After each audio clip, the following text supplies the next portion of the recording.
This stuff here, Yerushalmi Pesachim, in the article Ozva edition, we're on Daf Beis Amud Aleph, the 10th line down. There's the two dots, and then it says Rabbi Yerushalmi Boy Bate Knesset Bate Midrashos. And in the Vilna, that is on page Aleph of a base. The 3, 6, 10th line from the bottom. Rabbi Yerushalmi Boy Bate Knesset Bate Midrashos Marash Yitzirim B'diko. You have to check chametz in shuls and Bate Medrash. Matzichalei. What's the question? The people don't eat. Evidently, back then people did not eat in Bate Knesset and Bate Midrashos. So evidently people bring food there on Shabbos and Rosh Chodesh. So the Korban Eda says Shabbos is Orchim Ochlim Shabbos Pesach Neski Savari Pesachim. The guests ate there on Shabbos. Rosh Chodesh Sudas Hayosim Shem Arion Chodoshim. So some of they used to make a suda when they used to add on a date in the month. Yesh Grosim Bi Buros. Some people in fact have the Girsa Iburos, which is the Ibor Chodesh. I'm sorry, Buros of Rosh Chodashim. But Gama Suda Sheosim Bi Ibor Shana, which includes the Suda they made on at the Ibor Shana. There's a different Girsa in the Gilin Shas, but in any event, for our purposes, that will suffice. Utei Pshitolei. So the Gemara says, well, if that's the case, obviously, they make meals there, Shabbos and Rosh Chodesh, so of course you should require B'dika. No, this is why I asked the question. However, Oran Merube, since they have a lot of light, so therefore, do you say that they have a lot of windows? You know, in the great libraries, at least I know in Oxford Library, Bodleian, I think it's called. So till very late, I think till the 20th century, perhaps they had no artificial light, because artificial light was candles, and candles are very dangerous because they can make a fire, especially in the library where there's a lot of flammable material. So all these the places, libraries had huge windows, and of course only open during the day. So people would use the daylight in order to read. So the idea is that shuls, but in Medrash, they require very large windows in order to be able to read in them. So perhaps, if that's the case, they should not require b'dika l'oraner. So so that's where it says, you have to check them even during the daytime by the light of the candle. Presumably at night they don't check because there are people there during the day. So do you have to still have to use candle, or they say no? The fact that there's a lot of light in coming in, that's sufficient. Rabbi Yossi Boy, Rabbi asks, Chatzer should be Yerushalayim. You have Chatzeros in Yerushalayim. Chalos Toda B'Kikei Nazir. Where they used to eat the Chalos Toda and Kikei Nazir, the Chalos Toda were chametz, and so therefore you would have to check them and eat in the entire city. And Rikikei Nazir, I don't think Rikikei Nazir actually have chametz in them. I just put down here the Agav Urcha. Yeah, it's unfortunate to say that really Kiki Nazir, there are different types of matzah, two different types of matzah, but they're both matzah. So really the issue is chalos toida. Important Gilin Shas here, he says, Ach the Chotzer insert b'dika. Chotzer does not require b'dika because either the birds come and eat stuff there or the wind sweeps away. So why here would the Chotzer require b'dika? So he says, Mikom came to Gilin lechol sham, since they're accustomed to eat chametz there, have a vade chametz. K'mosh kosa babach. Uvali chametz av chotzer tzarich b'dika. And he brings down the references in Chaim Tafla Megillah and the Magen Avraham. So therefore the Gemara is asking that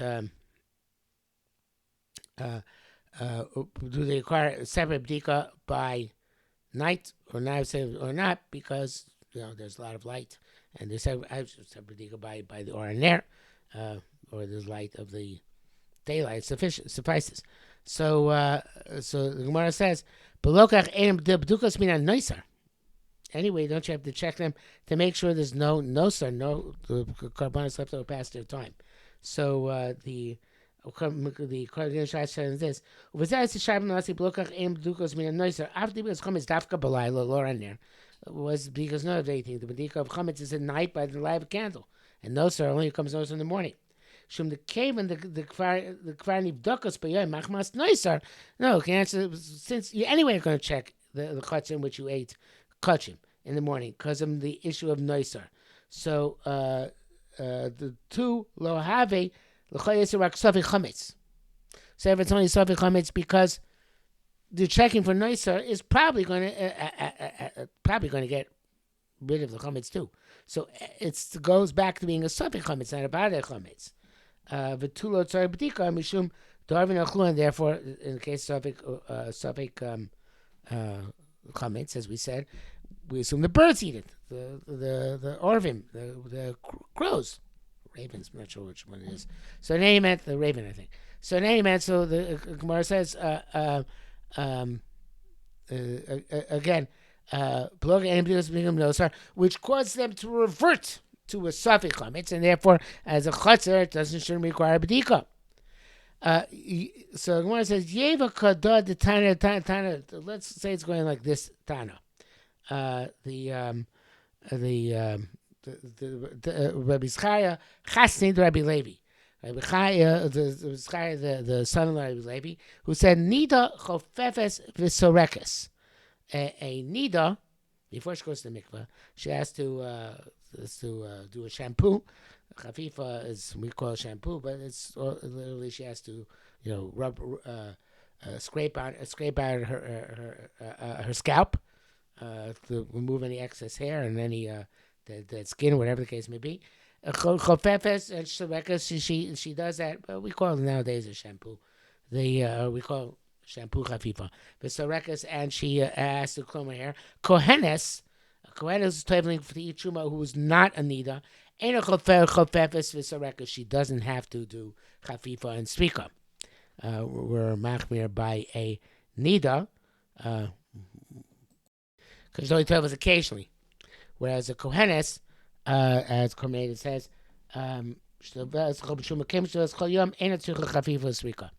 since every day she's traveling, because every day she has to travel whatever tumor she comes in contact with in order to eat the truma. So therefore, she doesn't.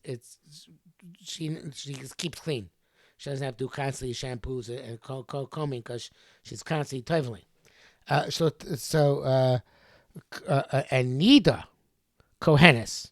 What about a woman who's in both kohenes and nida? So for nida, she'd have to do chafifa and svika. But as kohenes, she doesn't have to do chafifa and svika. So the Gemara says chofefes v'sorekas, she does both chafifa and svika nevertheless.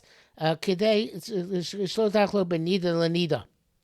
Now it's between different types of nida, so it's a low plug, right? So therefore we say even though she's a kohenes, she doesn't have to do chafifa and svika. She's also nida, she has to do chafifa and svika. Afhacha.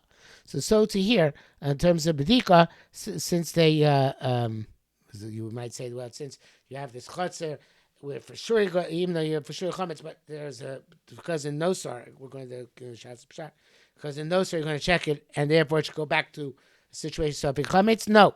So no, now it's distinguished between chatzera and other chatzeros where there's vade chametz, and this chatzer was vade chametz.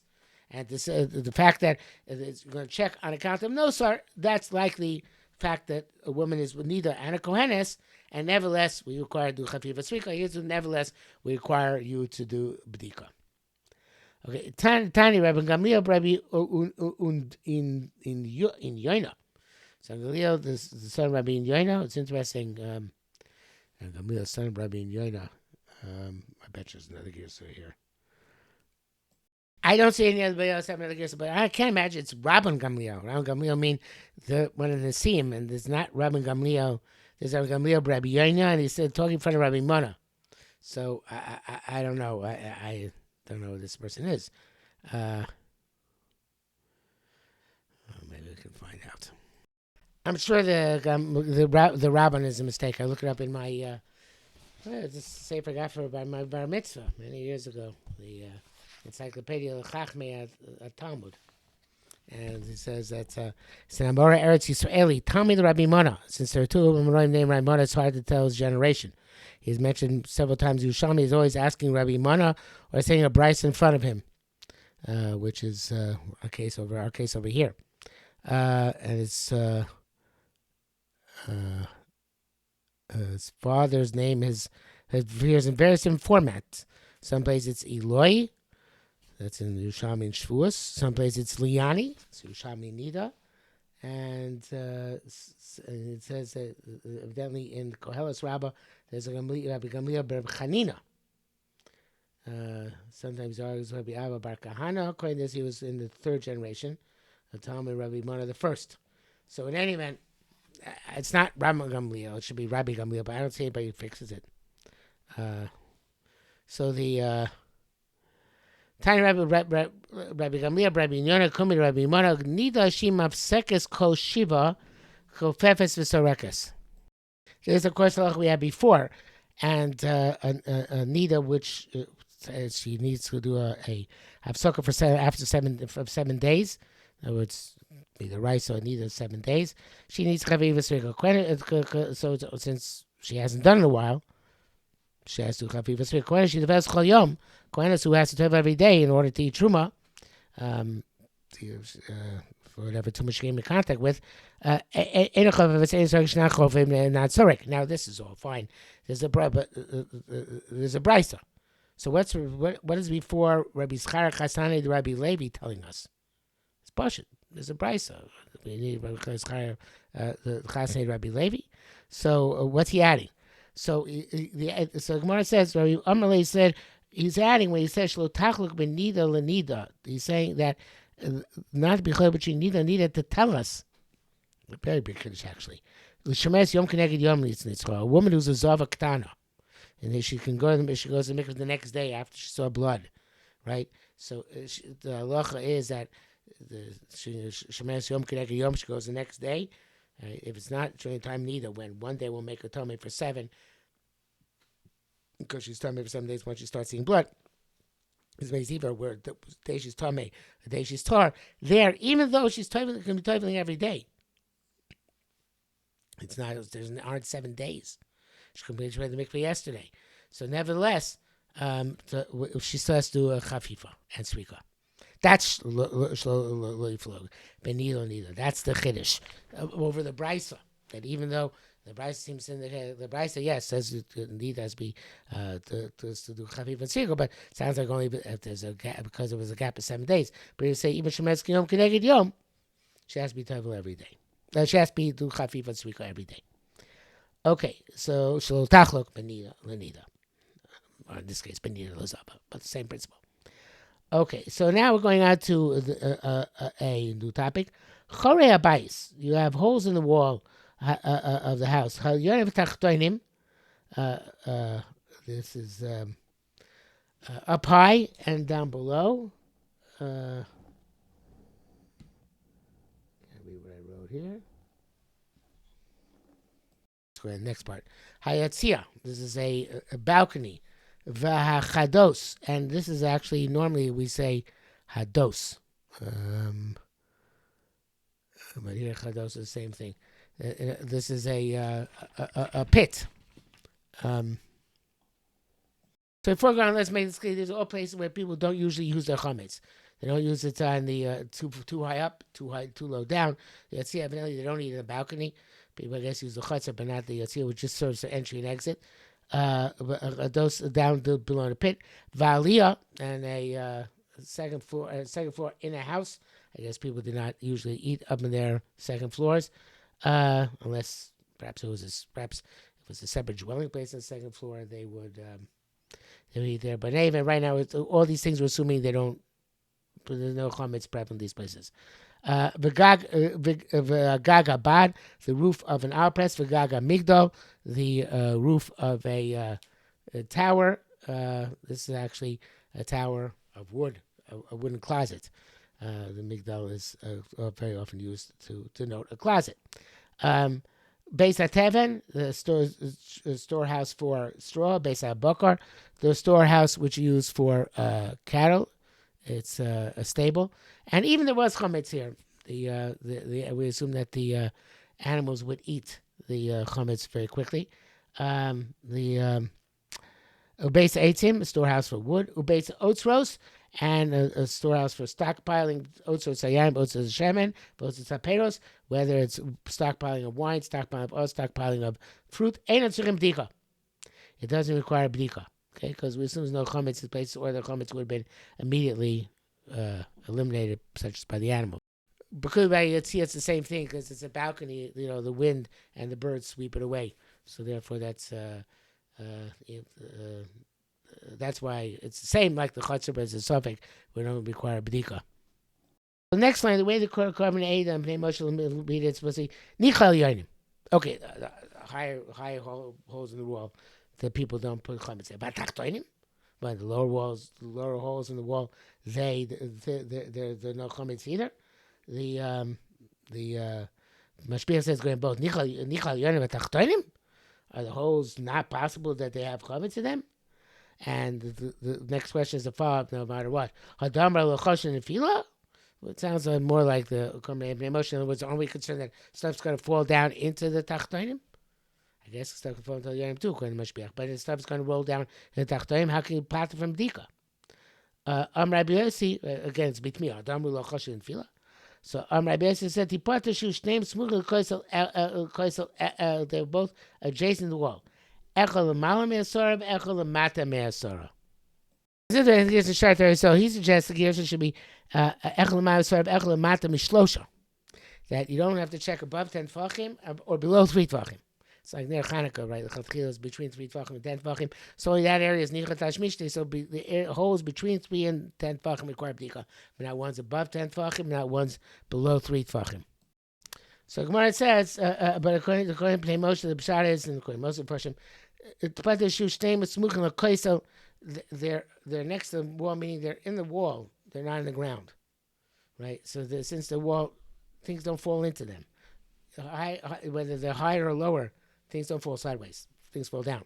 So if it was a hole in the ground, that would be something. But it's not a hole in the ground. It's a hole in the wall. So they're both adjacent to the wall, meaning in the wall. I don't know if anybody changes the gears here. I don't think so.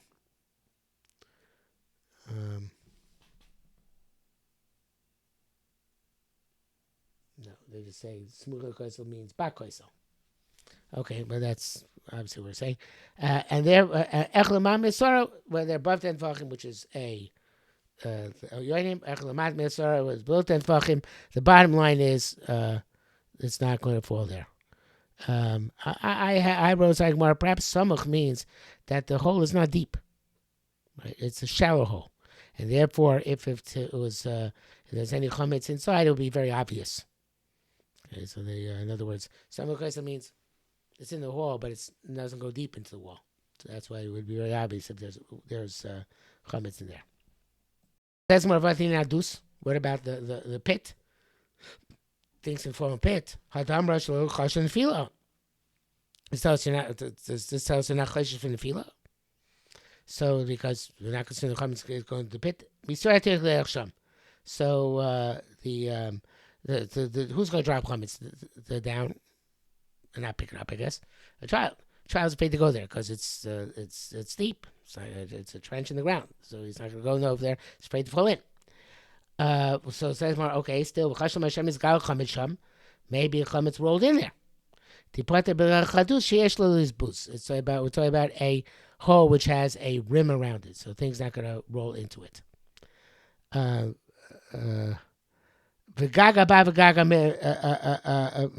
we said the top of the aisle press and the top of the closet, we're not concerned that you're going to put, you're going to have chametz there. You have to check it. Sorry, I got to check it in a minute. V'gaga v'gaga mido. Hadate megvarim shlosh tefachim. So it's 3 tefachim high. Having megvarim shlosh tefachim are the same. Not 3 tefachim high. Evidently they're built into the ground. So then they're like the ground, and of course they require checking. So it's a little bit strange to have a bod which is flush to the ground like that. But he says here the Shaiter so change Gersa from 3 Tvachim to 10 Tvachim. He says if they're not 10 Tvachim high, they're like holes. Okay, and it says not sure what he gains by that. Oh yeah, he goes like his shita before that if they're not 10 Tvachim high, then they're like the holes between 3 and 9 Tvachim, 3 and 10 Tvachim. That you actually have to check them. Okay, it's not 10 Tvachim. It's 10 Tvachim high. He says you don't have to check, right? Because you're not going to put chametz on top of them. People are not going to go on top of them and put chametz on them. But they're not going to then they're like chorim between 3 and 10. That you have to check them for chametz, which is I'm not sure that pshat is any better than the pshat of the Gemara. The Mashbiach says that it's talking about, and the Mudi Yerushalmi also here say it's talking about slanted roofs. The article actually brings it down. He says that if there's a slant on the roof, then people are not going to use it for a slant which goes up 3 tfachim, I guess, over the course of the roof. People are not using that roof. It's not nichot tashmishte, so therefore it doesn't require bdika. Okay, so it's a little bit difficult.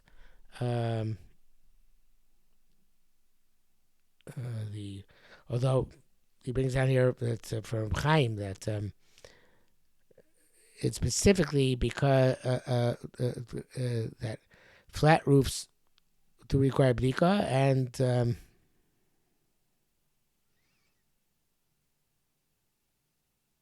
he says don't require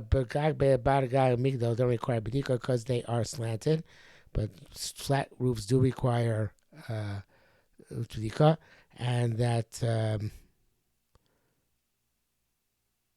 one thing. And then there's a separate statement that only goggles which is more than 3 tfachim off the ground require bdika. Okay. In any event, I'm not sure what was wrong with the Gemara itself. It's based on the lower level. But he has it made. Okay, so the Gemara says explicitly, but also chametz. Only we know you don't use chametz. But also chametz, or it's not assumed to use chametz. But also chametz. If you know that you use chametz, I feel gavah kama, no matter how large it is. If it's above 3 tfachim, above 10 tfachim, whatever it is, you still have to make sure to check it. Bdika. This is correct. This is we say the papyrus. The Radal says papyrus is ukli miyuchad lepas. It's a vessel which is designated for bread. Can the reish perik design kelim. Ein sham perish agra. Vayaus. He says it's bitmia. But I know nobody's saying it's bitmia. I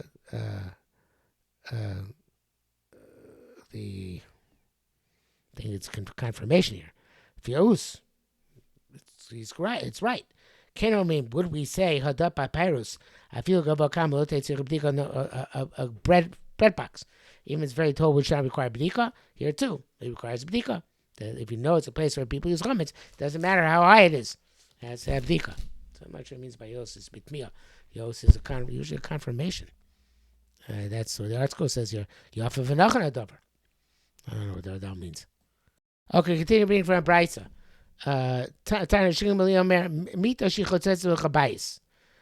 You have a bed which separates between 2 parts of a house. And you have wood and stone, wood and stones on the under the bed. So this is a chatzitza. It interrupts the rest of the house. You only have to check the outer side of this bed. You don't check the inner side because nothing's going to roll to the other side. So Gemara says, well, it seems like it's only because there's wood and stones underneath it. But if not, you have to check the inner side. Hadam Mara seems to teach us chashin nefila, that we are concerned with stuff falling and rolling.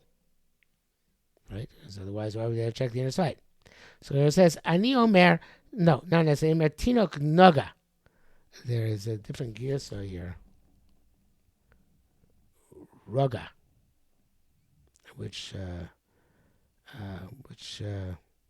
perhaps is like roka, means to jump around. But even says Noga, that's the pshat. There's a comment says, a child could go underneath it. I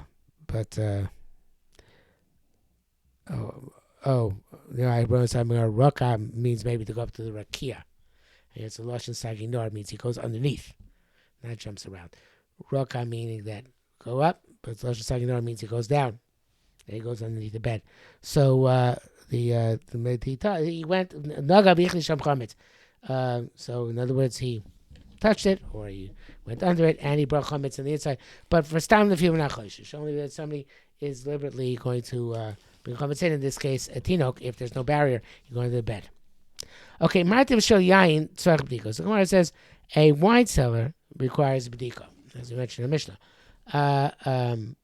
Martiv shel ein tzarich b'diko. Oil cell does not require b'dika. Ma ben yain, ma ben shemen. What's between wine and oil? Yain ein lo keva. Wine, and people go in any time.